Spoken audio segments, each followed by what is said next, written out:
Bonjour, c'est Pierre-Yves de Fighting Flow, j'espère que vous allez bien. Je fais une petite vidéo depuis l'espace dans lequel aura lieu le stage le 13 et le 14 août de cette année, donc le stage en présentiel de Tai Chi. Et je vais répondre à une question ou parler d'une manière d'approcher les choses qui est très importante. À quoi est-ce que je dois penser quand je fais le Tai Chi?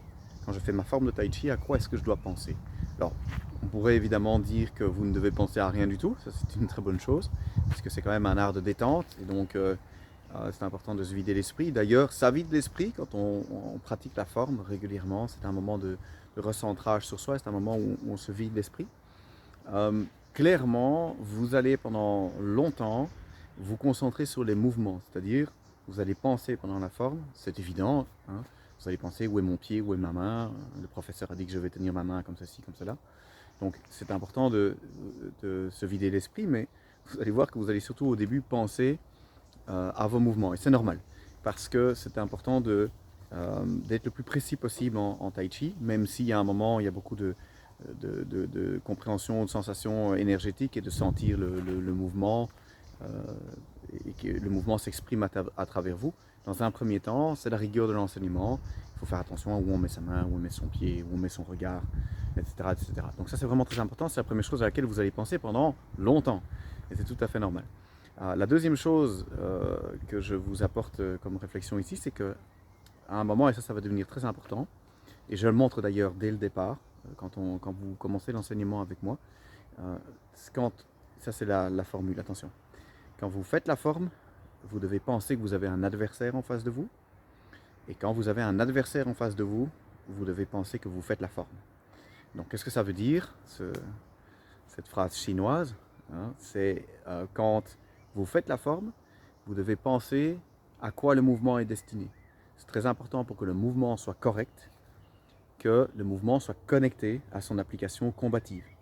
Le Tai Chi Chuan est un art martial, et donc les mouvements ne sont pas du tout aléatoires. Ce n'est pas pour brasser l'énergie cosmique, pas uniquement en tout cas. C'est un art martial, et donc c'est important de rester connecté à sa dimension d'origine. Et donc c'est important que vous sachiez à quoi le mouvement sert. Ce qui fait que quand vous pratiquez la forme, quand vous faites le mouvement, vous visualisez l'adversaire en face de vous et vous pratiquez le mouvement de manière à ce qu'il soit correct par rapport à son application combative. Ça, c'est ce à quoi vous pensez quand vous avez dépassé le stade débutant entre guillemets où vous pensez main droite, main gauche, pied, etc. On se concentre sur l'application du mouvement et ce que le mouvement est censé produire comme résultat. Et c'est à ce moment-là que tout va prendre son sens et que vous allez pouvoir aussi être correct par rapport même à la circulation de l'énergie.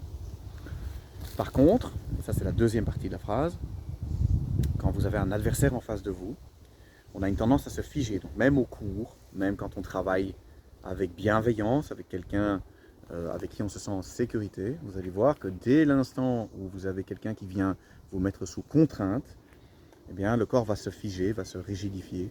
Vous oubliez ce que vous devez faire parce que le mouvement n'est pas encore intégré. Et donc tout le corps va se rigidifier et se figer. Et donc une des parties qui fait l'art du Tai Chi, c'est d'être capable de, quand on a un adversaire en face de soi, et on commence par un partenaire de travail qui est respectueux et qui va faire attention à votre bien-être, on va essayer de garder la qualité du mouvement que l'on pratique quand on fait la forme seule. Donc on va garder le même placement du corps, la même qualité énergétique, alors qu'un adversaire en face de soi essaye vous met sous pression. Donc ça va être le défi.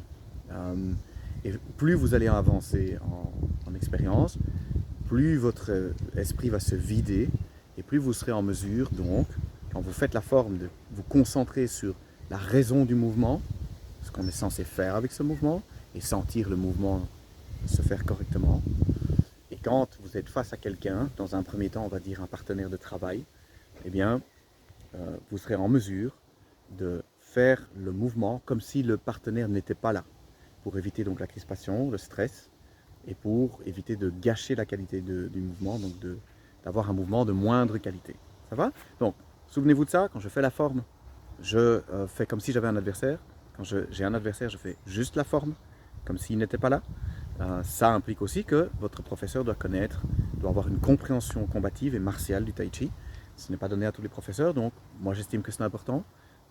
Si c'est important pour vous, si ce que je viens de dire résonne avec vous, vérifiez que votre professeur a une compréhension, ne fût-ce que basique, de l'ancrage, de l'origine du tai chi, qui est donc un art martial. Voilà, on discute de tout ça, je le fais toujours au cours, j'explique à quoi servent les mouvements, et je le fais plus spécifiquement dans les stages, notamment le stage en présentiel du 13 et 14 août. Vous êtes les bienvenus même si vous êtes débutant, donc je vais mettre les informations d'inscription ici en dessous. Et donc, même si vous êtes débutant et que vous voulez découvrir le Tai Chi Chuan, vous êtes les bienvenus. Envoyez-moi un mail à l'adresse qui est ici en dessous. Et alors, j'espère qu'on se voit donc le samedi 13, dimanche 14 août de cette année. Portez-vous bien et à tout bientôt et bonne pratique.